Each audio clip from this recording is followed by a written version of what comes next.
Hello, everybody.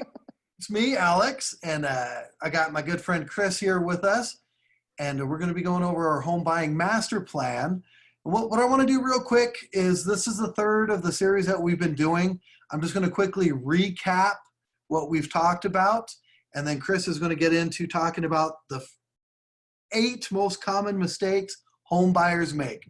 We don't want you to be one of those people that make those mistakes, do we, Chris?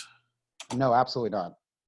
All right, we always start with why. Why are you buying a house? That's the first step. And with that, we talk about your wants and needs, making sure we got everything dialed in, you're going the right direction, everybody's excited. The next step that we're going to look at now is actually the 8 most common buyer mistakes. And this works out perfect. Chris, tell us about yourself a little bit, who you're with, and then let's get into these mistakes buyers make.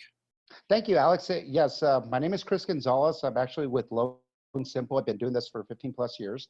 And you know, and thanks for allowing me to talk about this.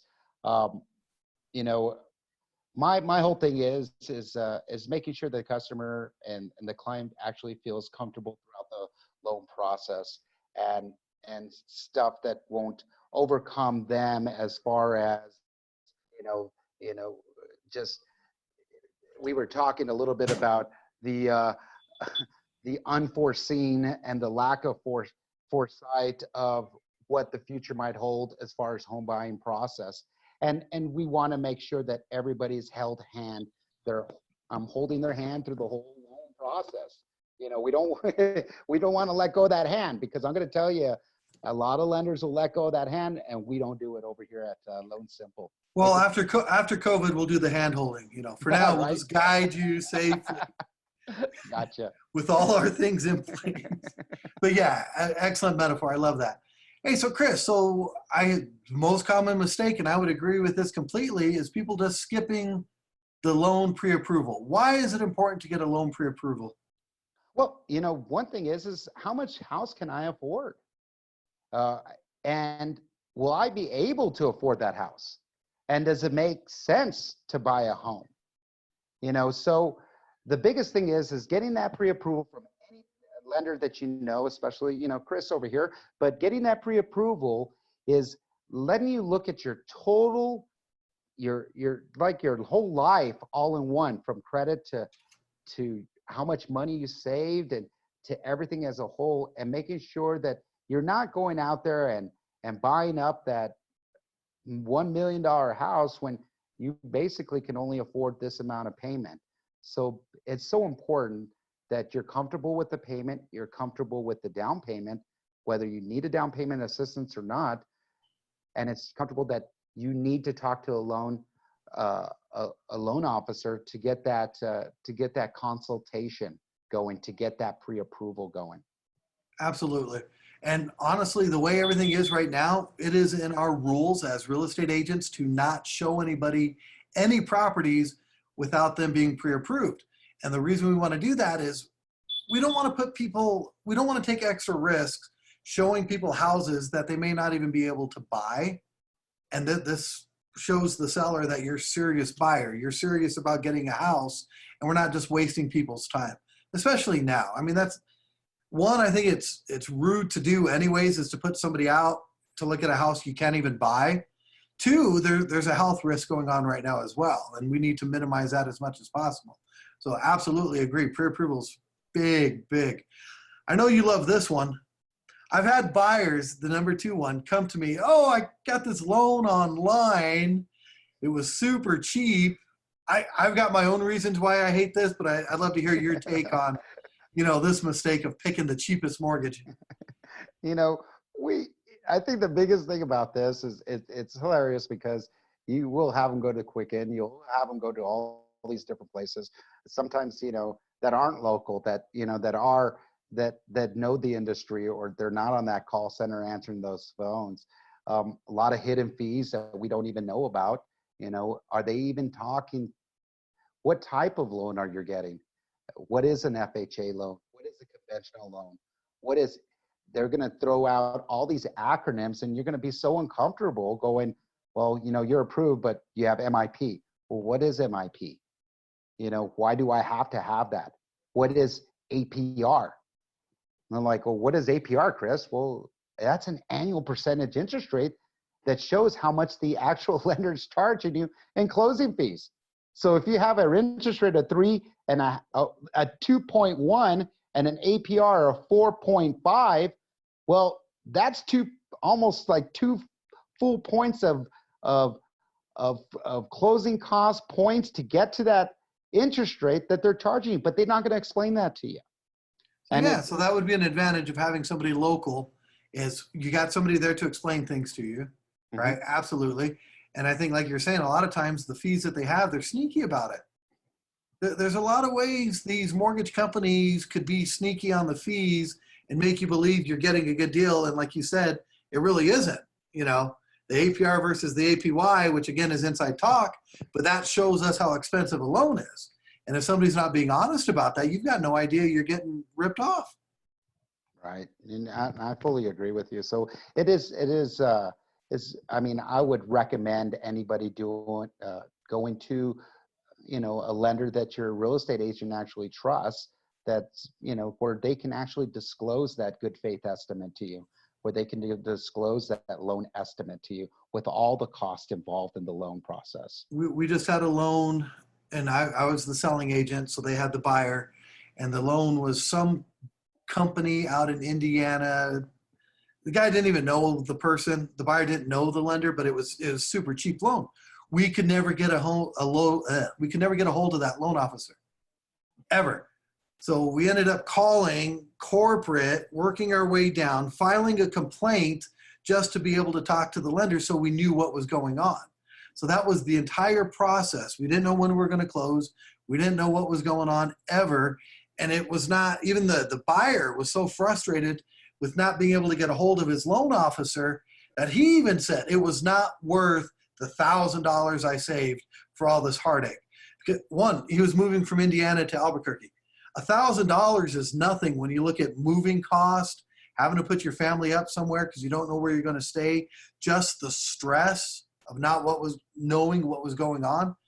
It wasn't worth it. I agree. Always work, whatever real estate agent you're working with, I would value their opinion on lenders very, very highly because they're the ones working with it. Me and Chris are going to work together again. You want to make sure I'm happy. You want to make sure my clients are extremely happy. That way we continue our relationship. We got good communication, right? It's huge. That is a huge mistake people make. Anything else you want to add on that real quick, Chris? No, I mean, you hit the nail right on the head. It is the communication part. It is, you know, the follow-up. Those are the most important things throughout this process because this is the biggest decision that you're making in your life besides getting married, right? Or close to it, right? And it's a long-term decision, and we want to be there for you step by step through the process. Absolutely. All right, number 3. Looking for the perfect house. Chris, if I could just find the castle by the river with a little meadow, then I'll buy a house. That would be perfect. I just want that house. That would work great for me. On our other stuff that we talked about through the process of elimination, we don't get the perfect house. We get the best house available. And I joke with my wife, you know, you didn't get the perfect husband, you got the best one available. But that's a better way to look at that, right? Because sometimes people have these big dreams of what they want, but the reality doesn't quite match that. So that I'd say that's a big mistake people make. Then it actually goes on the flip side of it, people not buying enough house. And what I'm seeing now is a big trend, Chris. Are you seeing this as well, where people are actually looking ahead to take care of their parents? Yeah, you know, that's something that, you know, you just made a great point because I did have that situation, you know, just a while ago with a borrower that's with an agent that they are looking at now a bigger house opposed to the house that they were thinking of because they need that extra bedroom. That's huge. Yes. So look ahead, like we're talking about. Let's have the foresight. We can't predict the future, but look ahead 5 years. Are your parents going to be elderly at that time? Might they need care? You know, is it You're probably going to get married, have some kids. Look ahead and plan accordingly, because we see that a lot. People under buying house, and if you're not in it long enough, then you got to try to sell it. You're going to be angry. Right. Let's look ahead. Another thing people do a lot, and they shouldn't, is they look at the fluff, Chris. They look at the pretty shiny things, the paint, the carpet. I don't know how many times I've heard, oh my God, I can't believe they painted the house this color. I'd never buy this house. Do you know what my favorite is? Is when I go into a house and it doesn't matter what football team you put up, you're going to piss off somebody, right? And I'll see people get upset because they're a Dallas Cowboys fan or they're a Broncos fan, and they're just focusing on all this fluff that doesn't matter, right? So, Right. man, just get rid of that. The things that are important, you can't change the location. Your school district, neighborhood, the lot size, the floor plan, the things you cannot change is what we need to focus on. Whether somebody's a Dallas Cowboys fan or not doesn't affect the house, so let's just forget about the sports pieces. Right. Too much fluff. Another problem that we see people having, and although this guy is adorable, this real estate market we have now is moving very, very fast. And people that are hesitating, we had a property that just went on the market. We had 3 offers in 5 hours. So I had people calling me a day, 2 days later, hey, I'm interested in seeing that house. Hey, I'm sorry, man, it's gone. So especially in a hot market, depending on the price range you're in, having your loan taken care of, everything in place allows you to make your decision faster. So that's a big mistake people make. Another one, and people are still doing this. They're insulting the seller with too low of an offer. We need to remember that somebody's house is like a child almost to them. You've done stuff on your house, haven't you, Chris? You like your house. So if somebody came in and told you, Chris, your house ain't worth what you think it is, how are you going to feel? Oh, that's going to kill me right there. My house is worth $1 million. Exactly. Somebody just said your baby was ugly. You're not going to be happy about it. Right. So we always want to make sure we keep the communications going. I'm not saying you got to pay list price for a property, but we have strategies to use to make sure we can keep the negotiations open without, pissing off the seller like we did over here. The last tip that I want to give that people make mistakes doing is actually not using a real estate agent. And I'm seeing this a little bit more than we had in the past because we got a little bit more for sale by owners than we've had historically because the market is good. And what we're also seeing is new home sales are picking up. So the new home sales consultants, right, they sit there. I love new home people, absolutely adore their business and everything else. But people will go in there without a real estate agent, and that consultant does not work for the buyer. He works for the seller. So you're going into a negotiation situation without a trained professional. And even with the for sale by owners, they will work with real estate agents. They absolutely will. And it would be good to at least have one person in the transaction knowing what's going on.